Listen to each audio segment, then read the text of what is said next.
Hey YouTube, it's Chris, Kentucky Outdoors and Reloading again. I just wanted to bring a little video to you today. I've got a couple of shotguns here we're going to take a look at here in just a moment. I'm not going to do anything with reloading or the 222 today. We're just going to talk guns today, just gun talk. So I've got a couple of old shotguns here that are pretty near and dear to my heart. Both of these guns, one belonged to one grandfather and one belonged to the other grandfather. So we're going to talk about them a little bit today, and hopefully I don't get too emotional about it. I don't think I will. I'm not going to talk about them too much. We're just going to talk about the shotgun. So let me get the camera turned around here, and we'll take a look at these shotguns and talk a little bit about their history and go from there. So stay tuned. All right guys, I've got you turned back around here and we're going to look at these two shotguns. What we have here today is in the back here is a Remington 1148 in 16 gauge. This was the first shotgun I ever shot. This shotgun belonged to my mother's father. He liked to squirrel hunt a lot. I think he might have done a little rabbit hunting back in his younger days, but I can remember him taking me squirrel hunting as a little guy, even before my teenage years. But that was the first shotgun that I ever shot right there, was that old 16 gauge. And back then I thought that thing kicked like a mule. But I don't know if you can see it real well in this picture or not, but you can see the butt pad that is on this shotgun. That's what I was referring to in that one video that has the same exact style and brand that's on that 222. It's a little different color, but I believe that's aftermarket. And I don't know if my grandfather put that on there or if he bought it that way. The gun in the front here, this shotgun, belonged to my dad's father. It is a Remington Wingmaster 870 in 12 gauge. And the whole time growing up, I don't ever remember my grandfather ever having this shotgun off of his gun rack. I can remember a few times. He was a fox hunter. He didn't actually hunt fox, but he had fox hounds, and they like to let the dogs chase and run, and the old guys would sit around a campfire and try to figure out whose dog was in front, who was the loudest, and who chased the longest. And you dog guys know more about that than I do. I just like hanging out with them and listening to tell their stories and tall tales and whatnot. But every now and then he'd get a mouthy dog that liked to bark all the time, and he didn't want his dogs barking if they wasn't running. And I know a few times he got that shotgun out and went out and hollered at them to be quiet, and he'd fire that thing off. But other than that, I do not ever remember him ever having that gun out and using it in any way, as far as hunting or target practice or anything like that. You can tell that the gun does have some wear on it. There's a little place here on the stock. Neither gun is in perfect condition. I wouldn't say that they're in poor condition, but you can tell that they are used. You can see some bluing starting to wear away here on this old 16 gauge on the barrel right there. For years I was not into guns or hunting or anything like that. I was just big into fishing and running around a lot and working a lot. And these guns stayed in the closet, or later on after I got a gun safe, I put them back in the back of the gun safe, and that's where they've stayed. Need to get these things out and shoot them a little bit and show them a little love. But I just want to kind of talk on the history of the guns a little bit. I thought it was kind of interesting researching some of these. We'll start with the 1148 16 gauge there. The serial number starts out with a 550, which indicates the shotgun is a 16 gauge, and we know that's true because the barrel is stamped 16 gauge. First letter corresponds to the month, and the following one or two letters indicate the year. And maybe I'm just not smart enough to understand some of this stuff or understand where to go look to research some of this stuff, but it was kind of confusing with some of the date codes that they had for the letters and numbers that they have stamped, and you have to figure out what year the gun is made in and then try to find corresponding letters and numbers for that year. And I don't know, it was, maybe I'm overthinking it, but anyway, years are also represented by a repeating cycle of letters. Codes repeat over time, and you must compare the barrel code with the known production range of the model 1148. The 1148 was produced from 1949 to 1968. The Remington site actually says 1949 to 1969, and approximately 455,600 of these were made in 12, 16, 20, 28, and 14 gauges. The model 1148 has some different variations, with 1148A being the standard grade, R for riot, B for special, D for tournament, F as for the premium or premier, and RSS for rifled slug special.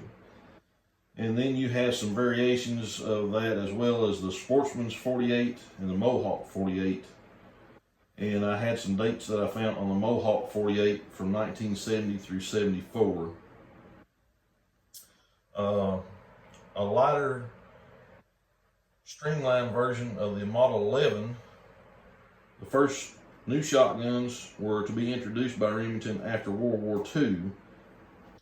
I believe the shotgun, this particular shotgun that I have here, I believe it's manufactured in May of 1954.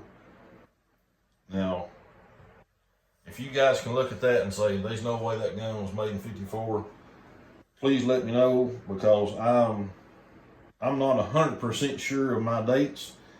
This is just what I figured out. And like I said, this belonged to my mother's father. He liked to squirrel hunt. I think he done a little bit of rabbit hunting, but I know he took me squirrel hunting a few times, and I don't ever remember us killing any squirrels, and it was probably because I was too loud and too fidgety. But later on, as I got a little bit older,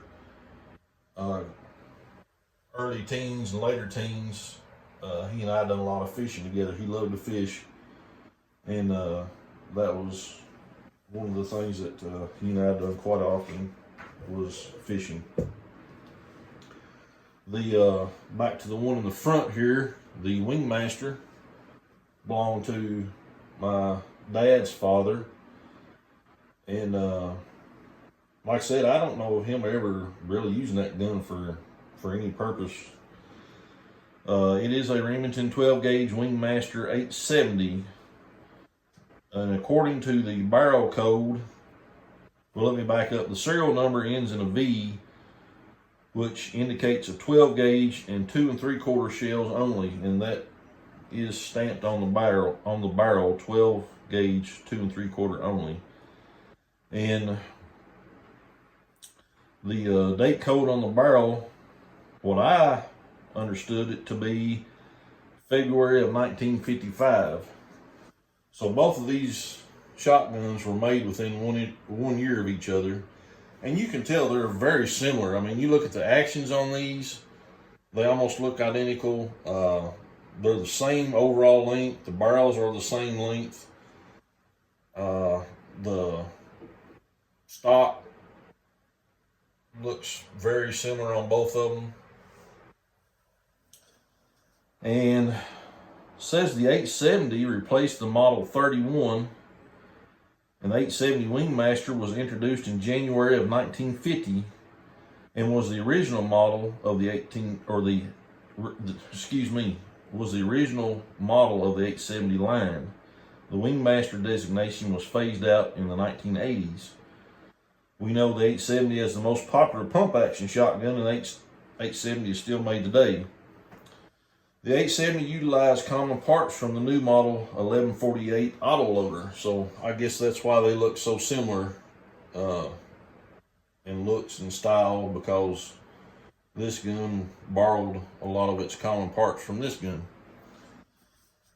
So, in 1950, Remington introduced 15 versions of the 870. Can you imagine making 15 different models of the 870 back in 1950?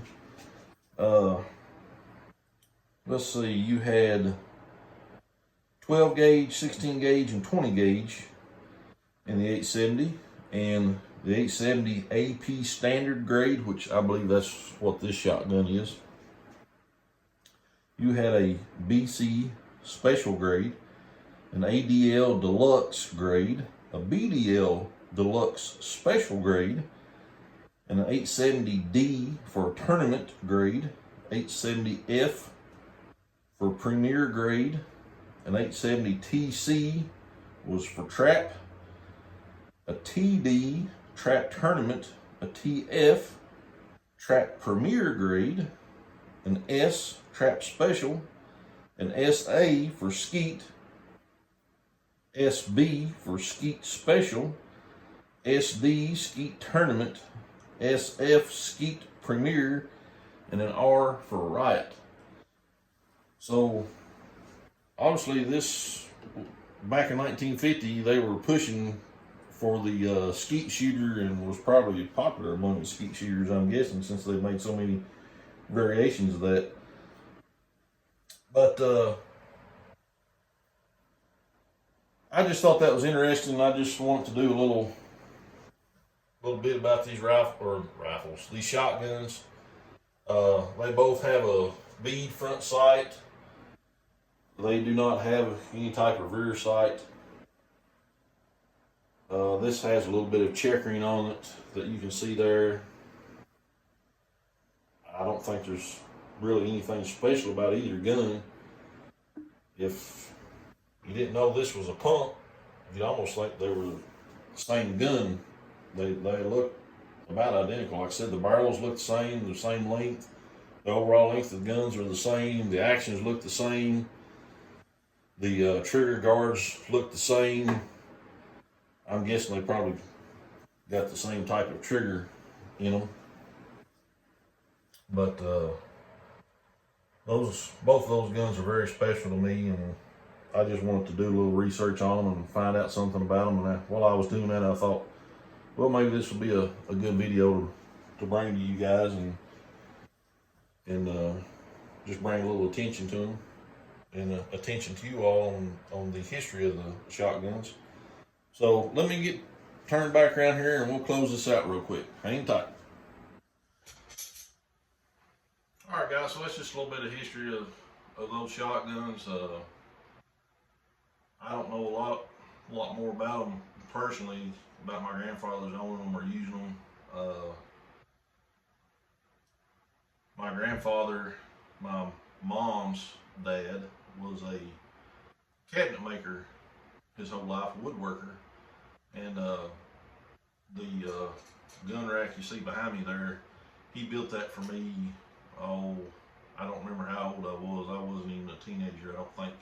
He built that for my birthday one year, and I had a little .22 rifle that I kept on that rack with a BB gun, and a few years later, he gave me this old 16 gauge shotgun, and it stayed on that gun rack the whole time I lived at home. And the other shotgun, my other grandfather had a gun rack similar to this in his bedroom, and I don't know if my grandfather built that for him or if that was just a popular style of gun rack back in the day and he bought it like that. But I remember his shotgun that's where it stayed at, was on that gun rack. I've never seen that shotgun off that gun rack. But after he passed, my dad got the shotgun, and then my dad gave it to me to have. But they're both very special to me. And like I said, I just wanted to look up some of the history about the shotguns and find out more about them and try to figure out how old they were and how long they were produced. And so I know it may not be the most interesting video, but it seems like the older I get, I just like the history of things. And being into firearms, I just thought the history of those were pretty interesting, and I thought I would bring that out for you guys to enjoy and learn. And if I'm missing something, please tell me down in the comments. Let me know if you've got anything to add to it. I'd love to hear it. I've got a couple other shotguns and a pistol that belonged to my grandfather, and I'll probably bring those out maybe if I can find out some more information on those two. Both are single shot shotguns, and the little pistol is a 32 Smith & Wesson revolver. We'll talk a little bit about it, and I've already looked up some of the history on it. But hope you guys enjoyed this. Hope it was a little bit interesting, and hopefully we can get back to the range pretty soon and work up some more loads for that 222.